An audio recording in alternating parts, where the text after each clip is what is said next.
Bonjour, dans la foulée des vidéos précédentes qui ont tenté de répondre à la question de savoir si Jésus-Christ a été envoyé exclusivement aux Juifs, aujourd'hui donc nous voulons revenir sur le testament des 11 apôtres de Jésus-Christ qui ont vécu avec Jésus-Christ à l'exception de l'apôtre Paul.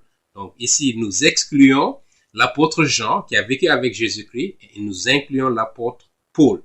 D'accord, qui n'a pas vécu au temps de Jésus-Christ, mais qui a rencontré Jésus-Christ. Et c'est clair sur les écrits de Saint Paul, dans la lettre de Saint Paul aux Galates, dans les Actes des Apôtres, chapitre 9, etc., 22. Il fait état de cette rencontre avec Jésus-Christ et de d'autres instances où il a rencontré personnellement Jésus-Christ. D'accord? Donc, le testament de ces 11 apôtres. Nous voulons revenir sur cela aujourd'hui. Pourquoi? Parce que cela permet de répondre à cette question de savoir si Jésus-Christ était venu exclusivement pour les Juifs, si lorsqu'il était là au premier siècle, sa mission s'adressait seulement aux Juifs ou bien c'était une mission universelle. Et aujourd'hui, nous voulons montrer qu'il s'agissait d'une mission universelle. Pourquoi? Parce qu'il a dit à ses apôtres qu'il a formé sur le message du salut, qu'il leur a expliqué le plan de Dieu pour l'humanité. Et il a dit, allez-y, et je suis avec vous. Et ces apôtres-là ont suivi, ont obéi à leur Seigneur et leur Sauveur Jésus-Christ. Et ils ont porté le message de l'Évangile partout dans le monde, en Afrique, en Asie, en Europe, etc. D'accord? Ils ont été torturés et tués pour avoir défendu la vérité de l'Évangile, pour avoir défendu qu'ils ont vu le Jésus ressuscité. Ils sont témoins oculaires de sa résurrection. D'accord? Et donc, il leur a demandé d'aller porter ce message. Nous l'avons vu dans la vidéo précédente, dans les Actes des Apôtres, chapitre 1, verset 8, et dans l'évangile de Saint Luc au chapitre 24, verset 47, il leur a dit, allez-y d'abord en Judée, à Jérusalem, parmi les Juifs, et après en Samarie, ensuite aux extrémités de la terre. D'accord? Et donc, la mission que Jésus-Christ a entamée lorsqu'il était là sur terre au premier siècle, où il s'est essentiellement resté en territoire d'Israël. Là, nous sommes d'accord. Ok? Il n'est pas sorti d'Israël. Il s'est adressé seulement aux Juifs. D'accord? Et par occasion, il s'est adressé à des non-Juifs. Mais sa mission principale que Dieu le Père lui a confiée, c'était de s'adresser aux Juifs. Il a guéri des non-Juifs, nous l'avons vu dans les évangiles. Il s'est adressé à la femme cananéenne dans Matthieu chapitre 15 et dans d'autres circonstances. Mais sa mission principale, il ne voulait pas être détourné du plan de Dieu, du calendrier que Dieu a établi pour lui. Il voulait réaliser ça selon comme Dieu l'a conçu. D'accord? Parce qu'il est le Fils éternel de Dieu. Et c'est un plan qui a été conçu par le Dieu trinitaire. Il a envoyé Dieu le Fils pour devenir homme, pour rester sous l'autorité de Dieu le Père et pour accomplir sa mission.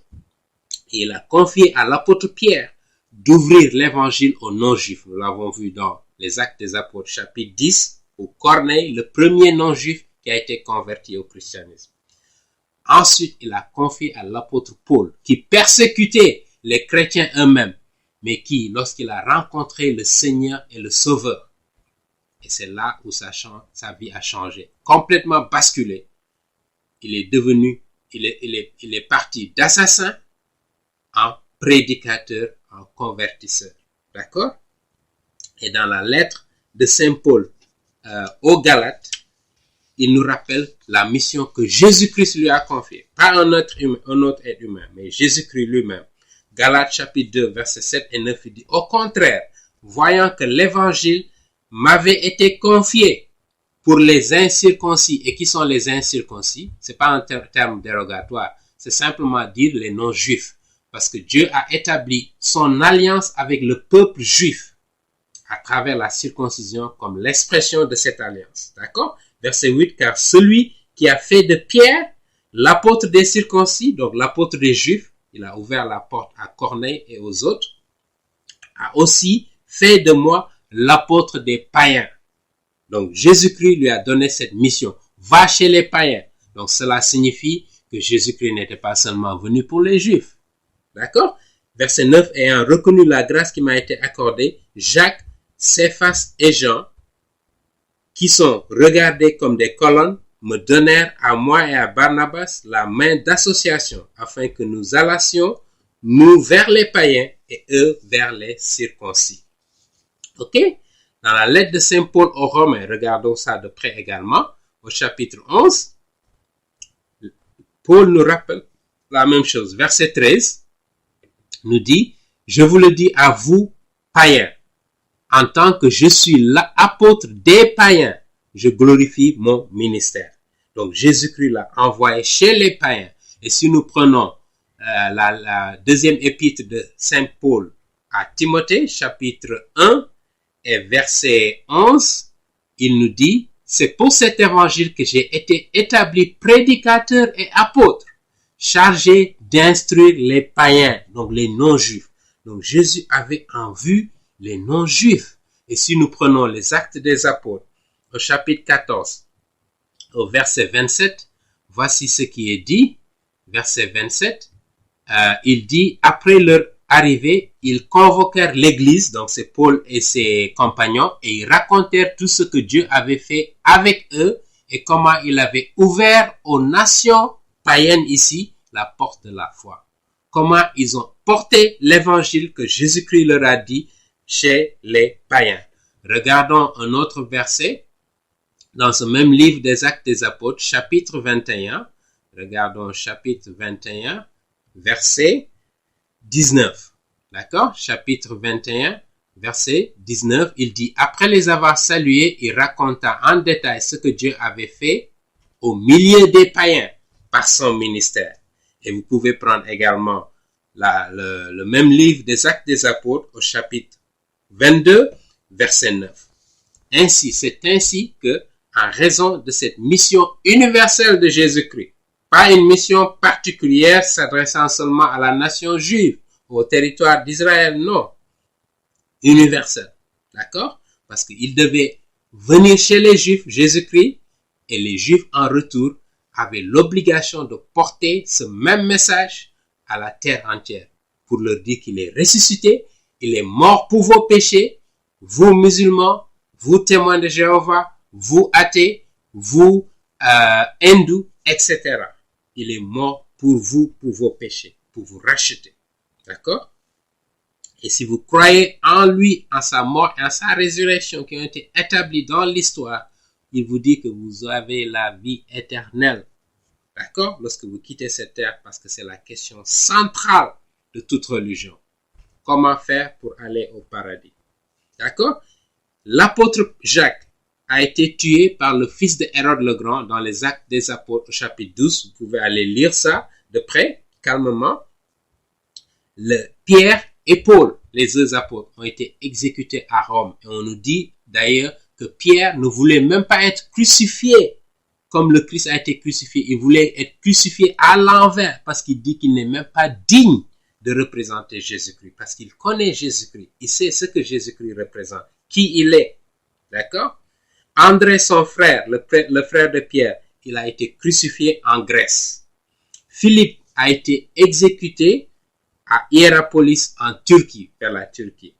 Matthieu serait exécuté en Éthiopie, en Afrique. Donc, ils se sont éparpillés précisément après la destruction du temple de Jérusalem et toute la persécution à laquelle ils étaient confrontés par les Romains et par les Juifs, justement, du Sanhédrin, les chefs juifs religieux qui ne comprenaient pas le message de Jésus-Christ et qui l'ont rejeté comme le Messie. D'accord? Jacques, le fils d'Alphée, il a été jeté à partir d'un sommet en Égypte. Barthélemy, il serait mort en Arménie. Ça, c'est en Europe de l'Est. D'accord? Entre l'Europe de l'Est et la Turquie et l'Iran. Jude a été tué en Syrie. D'accord? Au nord d'Israël. Simon le Zélote, il était aussi au nord d'Israël avec Jude. Ou en Arménie, ils seraient morts également là-bas dans leur périple missionnaire pour porter l'évangile à l'humanité tout entière. Et voilà un autre argument de taille qui montre que si Jésus-Christ était seulement venu pour les Juifs, à quoi ça sert de leur dire d'aller chez les non-Juifs? À quoi ça servirait de leur dire aller chez les païens pour porter mon message? Parce que justement, lui étant seul, il a vécu en Israël, d'accord? Selon le plan de Dieu, et il est resté là-bas. Dieu lui a dit, focalise-toi sur les Juifs. Voilà pourquoi on peut comprendre dans Matthieu 10, versets 5 et 6, et dans Matthieu 15, verset 24, Jésus-Christ, s'adressant à la femme cananéenne au chapitre 15, justement, lui dit, je suis envoyé aux brebis perdues de la maison d'Israël. Pas à aucun autre peuple. Et voilà pourquoi je voudrais me focaliser dessus. Je ne voudrais pas être distrait par d'autres. Parce que mes apôtres seront là et ils vont continuer le travail que j'ai entamé. Voilà le message, voilà le plan de Dieu. Et pour expliquer à nos amis musulmans, ça n'a rien à voir avec le plan du Coran. Parce que le Coran, justement, nous dit qu'il y a plusieurs voies. Et Mohammed, même dans le Coran, affirme qu'il ne sait pas ce qui adviendra de lui-même. D'accord? Et par conséquent, vous ne pouvez pas vous fier à quelqu'un qui n'est pas sûr de son salut. Jésus-Christ nous dit qu'il est le chemin et que quiconque croit en lui, il lui donne la garantie qu'il a la vie éternelle. Que s'il meurt et quitte cette terre, son âme va aller directement auprès de Dieu pour l'éternité. Voilà le message du salut, c'est la bonne nouvelle du salut. Et nous voulons partager cela avec nos amis musulmans pour leur demander de méditer encore sur ces passages que nous avons partagés, pour leur rappeler que Jésus-Christ, il est le chemin, la vérité et la vie. Que le Seigneur vous bénisse et à bientôt pour une prochaine vidéo qui va porter sur un autre argument que nous avons énoncé dans notre première vidéo.